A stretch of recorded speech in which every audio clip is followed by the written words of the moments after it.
Hey, Bio students, Mr. Yance. Hope you're having a good day. We're going to finish up notes. I have more notes than this, but if you remember, I told you in class that we're going to shorten these down so we can get it in by the end of the trimester. So when I'm done with notes today, we're going to take a little quiz on it tomorrow, which will be on Google Forms. Looking at the weather, I don't think we're going to be in school tomorrow. So we'll finish up notes, fill in your note packet. There's a little note review thing you have there you fill out as part of the assignment, and then look it over. And tomorrow I'll send you a code, and we'll take a little Google form quiz over. Not a big quiz, it's a small quiz. And then all we got left are in the course assessment. So this is probably one of the more important topics in bio is natural selection. So this is something Darwin came up with. And you'll see not really that controversial as I'll go through it. But it's got 5 parts to it, and there'll be a lot of questions from the quiz on the quiz with this. So let's start with the first one. Darwin said that all organisms produce more offspring than can actually survive.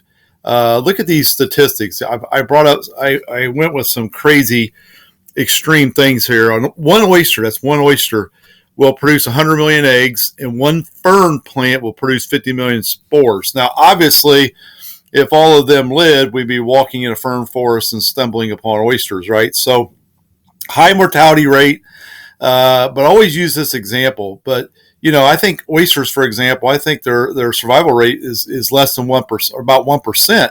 And you might say 1%, that's terrible, but think about this. If Bill Gates came in today and said, hey, would you take 1% of $100 million? I'd say, yep, sign me up. That's still a lot of them, right? So that's basically what Darwin was saying with this one. And we're not exempt from these rules. I mean, think about humans. Do we produce more than can actually survive? Yeah, we do. Think about all the eggs that never get fertilized. Think about all the babies that the miscarriages we have, stillbirths we have. We're not exempt from these rules either. So that's something we see in nature. They do produce more offspring than can actually survive. They have to. That way we get enough surviving to replace the parents and continue our species. That's kind of the idea. Okay. Every organism faces a constant struggle to survive. Very true as well. Like species compete for food, water, and space. I got a pretty good video. I'm not going to play it right now. You can watch it. I'll post these notes online.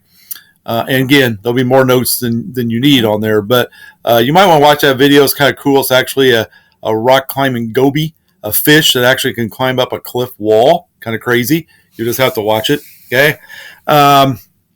So number 2 is very true. If you got, think about one of the most dangerous places in Africa is a watering hole, because all the species have to go there, even though the prey animals know that there's crocodiles and tigers and things that could kill them.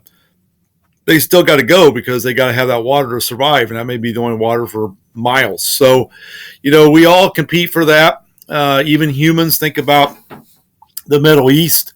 The Middle East, the conflict between the Palestinians and the Israel is all over territory, right? We have wars over territory. We fight over food. We fight over water. You see that all over. So, very true. Individuals of a given species vary. That's true as well. We all are unique people, and even zebras. You think zebras. I was watching a show the other day. You think all zebras have the same stripes. You can tell a zebra by its stripes. They have unique striping patterns. Every individual does. So every species has that. Okay, mutations, genetics, genes, dominant recessives. We just went over all that, right? And then it really boils down to the last 2 things. Why do we see different animals today than maybe we saw hundreds of thousands, millions of years ago? It comes down to 4 and 5. Survival of the fittest. Individuals that are best adapted survive. Okay. And not only do they survive, 5 goes with this, they not only survive, they're the ones that pass their traits on. Okay. So let me give you an extreme example. The white-tailed deer used to be very slow and about the size of a rat terrier dog. Now think about that. Did very many of them survive? No, they got eaten. So the ones that got a little taller, a little faster, a little bigger, they survive. They pass those traits on. And in modern times, we have the deer we have today. That's what happens. It's not like, these animals just wake up one day and say, oh, I'd like to be faster. Oh, I'd like to be bigger. Oh, I'd like to survive more, right? That's not how evolution works. Evolution works by the ones that do live. They have the best traits for survival, and they're going to keep passing their traits on. I said this in genetics, and again, don't say this to your parents, but every generation is a little bit better than the one before it genetically, okay? And that's because of 4 and 5 there. Not controversial. We see it in nature. We understand that.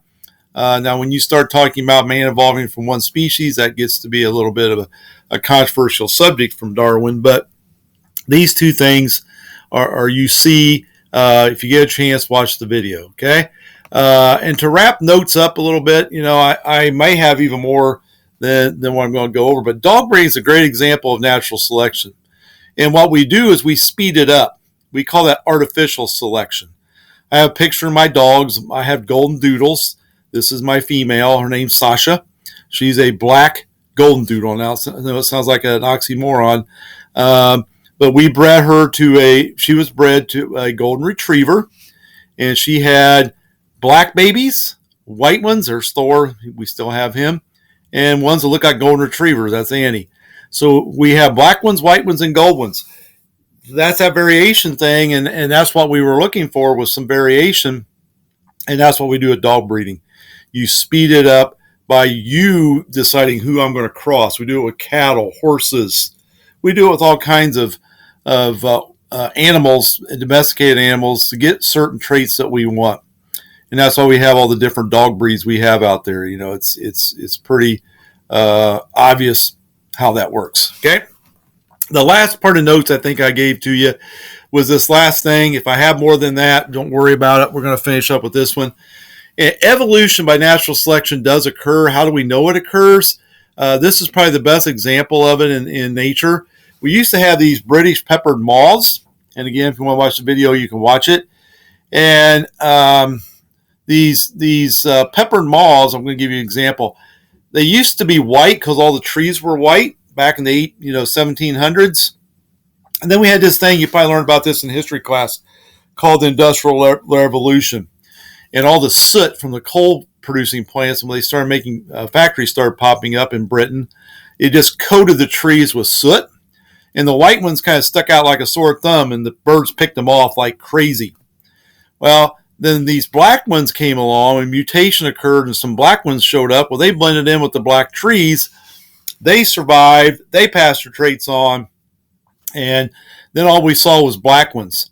Then we started modern era. They cleaned up all the coal-fired plants and made them cleaner. The trees went back white. Well, guess what? We went back the other way, and then the white ones survived. So, we have seen some examples of this. A little hard to see sometimes because some of this stuff happens over hundreds of thousands of years. But the British pepper moth is a great example of natural selection we see now. And populations of bacteria, we see this with antibiotic resistance. Some of our antibiotic drugs aren't working so well because bacteria mutate. We can see it in bacteria. Same way with insects. Some of them have become resistant to pesticides. So it all comes down to survival of the fittest.